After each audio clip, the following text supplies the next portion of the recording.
आज आपण आहोत शाहूपुरीतील अंबाबाई मंदिरात, जिथे स्वतः राजश्री छत्रपती शाहू महाराज दर्शनासाठी यायचे। महानगरपालिकेच्या अनेक शाळांपैकी एक तात्यासाहेब मोहिते विद्यालयातल्या प्रांगणातच या महालक्ष्मीचं या अंबाबाईचं मंदिर आहे। या सलून मधून ज्या वेळेला महाराज प्रवास करायचे त्या वेळेला महाराजांना जाते वेळेला आणि येते वेळेला कुलस्वामिनी असणाऱ्या श्री भवानीचं दर्शन घडावं या हेतूनं एका मंदिराची निर्मिती झाली आणि ती शाहूपुरीतली अंबाबाई। या मारुतीरायाची मूर्ती थोडीशी विलक्षण। याच भवानी मंदिराच्या प्राकारामध्ये नवग्रहांची मूर्ती देखील स्थापन करण्यात आली।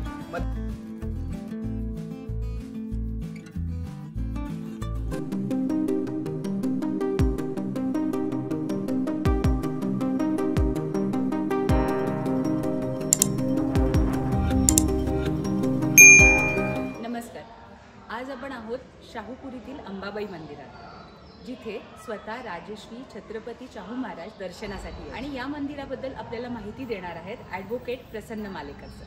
नमस्कार। लोकराजा राजर्षी छत्रपती शाहू महाराजांनी करवीर संस्थांच्या उन्नतीसाठी अनेक निर्णय घेतले। त्यातला एक महत्त्वाचा निर्णय म्हणजे लोहमार्गाने कोल्हापूर जोडणे। मिरज जंक्शनला जोडणारा 39 मैलाचा लोहमार्ग 1888 साली बांधण्यास सुरुवात झाली आणि 1891 साली तो पूर्ण झाला। आणि त्यानंतरच कोल्हापूर लोहमार्गाने संपूर्ण जगाला जोडले गेले। छत्रपतींचा स्वतःचा असा एक डबा ज्याला सलून म्हटलं जायचं असा सलूनही होता। या सलून मधून ज्या वेळेला महाराज प्रवास करायचे त्या वेळेला महाराजांना जाते वेळेला आणि येते वेळेला कुलस्वामिनी असणाऱ्या श्री भवानीचं दर्शन घडावं या हेतूनं एका मंदिराची निर्मिती झाली आणि तीच शाहूपुरीतली अंबाबाई। कालांतरानं शाहूपुरीमध्ये व्यापारी पेठेचं निर्माण झालं आणि या व्यापारी पेठेमुळे कोल्हापुरी गुळ जगभरात पोहोचायला लागला। याआधी तो राजापुरी गुळ म्हणून पोहोचायचा, पण निर्माण मात्र कोल्हापुरात व्हायचा। तर त्या कोल्हापुरातल्या गुळाला एक व्यापारी पेठ मिळवून देण्याचं एक महत्त्वाचं काम महाराजांच्या काळात झालं आणि अशा रीतीनं संपूर्ण कोल्हापूरला जगभरात विख्यात करणारा हा गुळ ज्या मार्गाने ज्या व्यापारी पेठेतून जगभरात पोहोचवला जातो अशा या परिसरात असलेलं हे भवानीचं सुंदर मंदिर। इथल्या मंदिरात प्रतिष्ठापित असलेली मूर्ती गारेची अर्थात संगमरवरी, हातामध्ये चारी हातात आयुध धारण केलेली आणि महिषमर्दिनी स्वरूपाची ही जगदंबेची मूर्ती। डाव्या बाजूला शिवलिंगाची प्रतिष्ठापना आहे तर उजव्या बाजूला गणेशाची। जगन्माता आदिशक्ती तुळजा भवानी ही छत्रपतींची कुलस्वामिनी आणि या जगदंबेचं चतुर्भुजा रूप या मंदिरामध्ये विराजमान आहे। सुंदर अशा या मंदिराला अगदी संस्थान काळीत एक सुंदर शिखरही आहे। कालांतरानं परिसरातल्या भाविकांच्या माध्यमातून या मंदिराचा जीर्णोद्धार झाला आणि दगडी अशा सुंदर मंदिरामध्ये जगदंबा आज शोभून दिसते।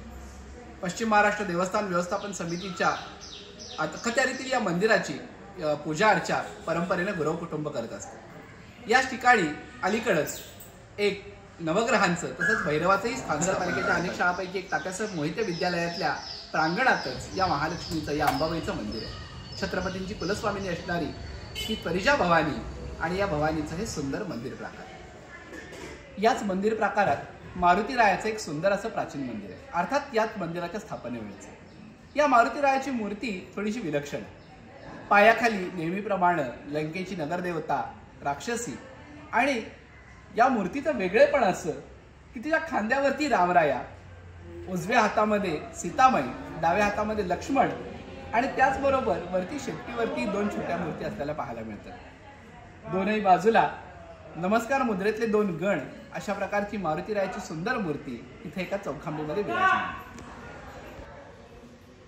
याच भवानी मंदिराच्या प्राकारामध्ये नवग्रहांची मूर्ती देखील स्थापन करण्यात आली। मध्यवर्ती सूर्य, त्यानंतर उरलेल्या अष्टकोनांमध्ये चंद्र, मंगळ, बुध, गुरु, शुक्र, शनी, राहू आणि केतू अशा या नवग्रहांच्या मूर्ती आणि त्याच्याबरोबरच कालभैरवाची मूर्ती अशा प्रकारे नवग्रह आणि कालभैरव यांचं सानिध्य या मंदिर प्राकारात स्थापन करण्यात आले। सुंदर अशा या दोन खणी मंदिरामध्ये गर्भागार आणि सभामंडप अशी मंदिराची रचना आहे।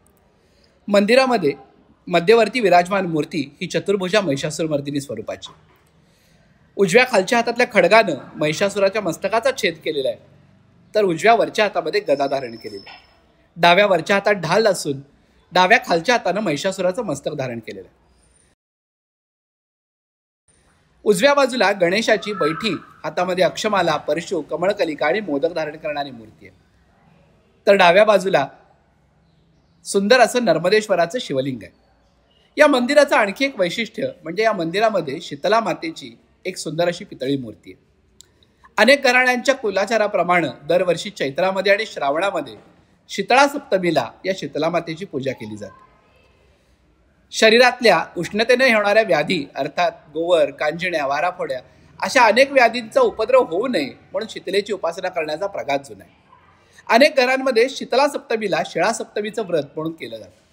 षष्टीला केलेल्या अन्नाचाच नैवेद्य दाखवून सप्तमीला ते ग्रहण करायचं अशा प्रकारचा कुलाचार चैत्र महिन्याच्या शुक्ल सप्तमीला पाळण्याचा प्रघात महाराष्ट्राच्या बाहेर अनेक घराण्यांमध्ये बघायला मिळतो. त्यालाच अनुसरून करवीरात अन्यत्र फार कमी ठिकाणी असलेली अर्थात बहुतांश ठिकाणीचं मंदिर नाही अशी शीतला या ठिकाणी मूर्तिरूपामध्ये विराजमान आहे. त्यामुळे शीतला मातेचं दर्शन करण्यासाठी सुद्धा या ठिकाणी बरेच जण येत असतात. या आधीच्या व्हिडिओमध्ये आपण कोल्हापूरचं ग्रामदैवत कपिलेश्वराचं दर्शन घेतलं होतं.